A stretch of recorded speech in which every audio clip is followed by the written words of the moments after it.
Hi, my name is Chris, and welcome to an Affinity Designer tutorial.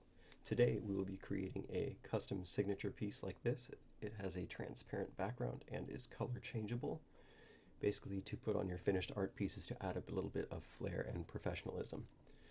So the first thing that you're going to want to do is grab a plain piece of paper and put your signature on it. Make sure you're happy with it, and then either take a picture with your phone or scan it into your computer. I do recommend scanning. I do not have a scanner, so I just use my phone.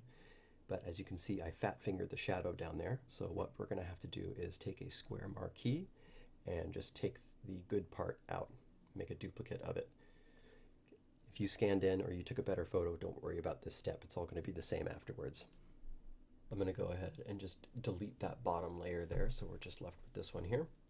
We're going to come to Adjustments and choose Curves, grabbing the right hand node and dragging it towards the left until you can get that yellowish tone of the paper and some of the outside details of your lines to disappear.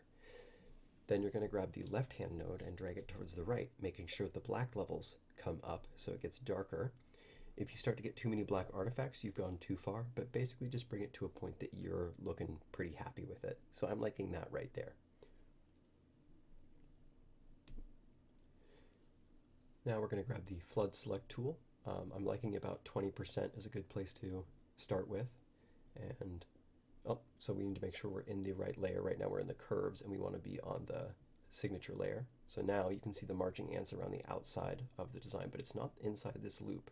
That's because the contingency is on and we need to uncheck that. Then when we click again, you'll see that it's inside the loop and outside, so it's grabbing all the white, but it's coming too far in from the edges. I don't like that.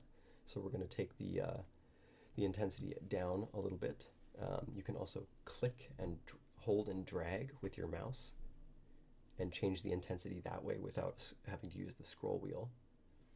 So I'm liking the look of that, but there is this outlying blip up here that we don't want. So if we just go over here and we take it like 1 or 2 ticks up and try again, we got that to disappear. Check for any more outliers here. Looking pretty good. Okay, so we can hit Control X and then Control D. And let's put a background on there so we can see the signature a little bit better here. Lift that up above. And this is where you can get rid of the curves layer, go down to your FX with your signature layer selected, and choose Color Overlay. This is going to use all of the usable pixels and turn them to the color of your choice. This is where you can choose what you want. There is also a noise bar down at the bottom. So if you decide to do something like, say, put a gold signature on something and make it look a little bit like gold leaf, you can kind of grab the gold color that you want and slide this noise bar and bring that gold leaf sort of effect out from behind there. Looking pretty good. So after this is all done, that's your finished thing. You want to resize it down so when you bring it into a new image, it isn't that big. And what I did up here in my assets is I just created a category and renamed it signatures, and then you can press this and say add from selection, and as you can see, it pops in there with my other 2 examples. From there you can easily drag the signatures out from your assets onto whatever image you want to, and as you can see, it has the nice clear background there. As an example, let's go over here and grab a stock photo. We'll just type in pet, grab that picture of a horse here, bring that up. It's a little bit big, so let's resize it, make it a little more manageable for what we're looking at. And we will bring the blue signature up to the top just to start with. So this blue signature on this gray background is a little bit hard to see.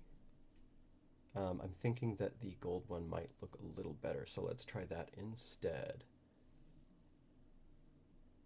Drag that there, resize a little bit. That does look a lot nicer. So, thank you for joining me for this. I hope it was extremely helpful. Leave a comment, and thank you so much. See you next time.